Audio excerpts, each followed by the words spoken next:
Hey, it's Natasha Hazlett. Today we're going to start a new series and it's called Branding Blunders. The first branding blunder that I want to talk to you about today comes as a part of your niche. So when you are deciding to build your brand, you want to start focusing on sharing your message with a particular niche.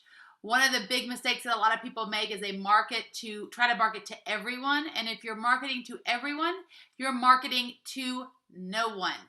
So when it comes to finding a niche, most people know that they need to have a niche. The vast majority of my clients know that they need to have a niche, but there is a big blunder that gets made when it comes to the niche. So people mistake the concept of a niche to just mean a group of people. All right, now maybe a niche is just a group of people. That's another name for it.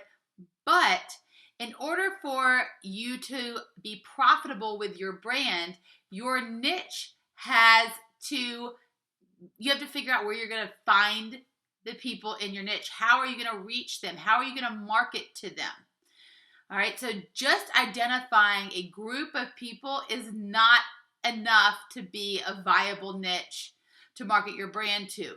You have to know the channels that you can go to once you have your website up, once you have your product offerings or your service offerings up. You have to know, where am I specifically going to go and reach these people?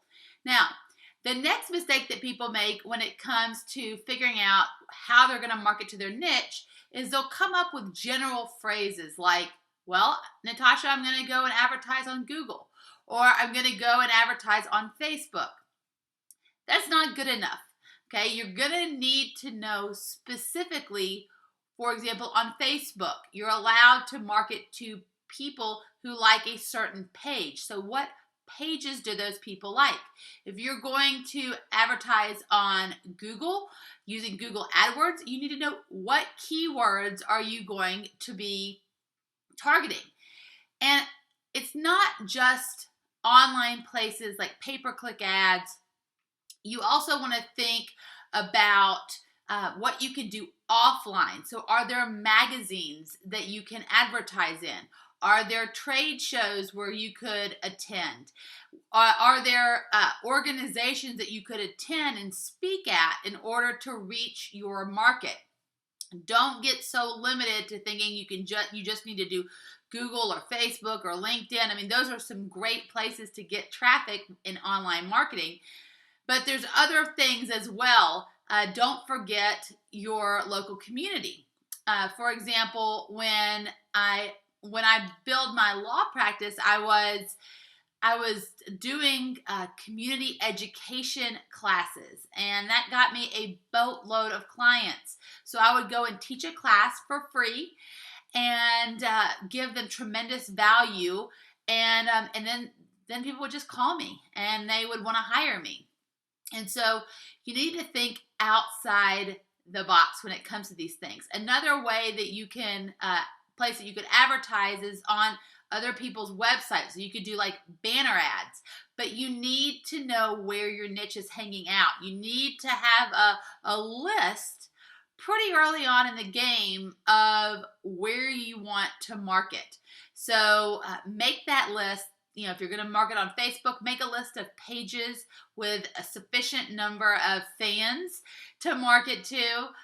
Think about highly trafficked websites that you might want to try to do a banner ad to, or you can look and see if there are folks that are selling solo ads.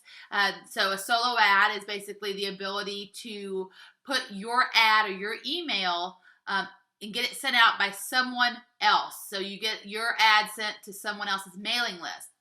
So you want to make a list of those potential solo ad vendors that have a market that matches your niche market. So keep that in mind. Don't make that brand blunder of not knowing where you're going to advertise very specifically.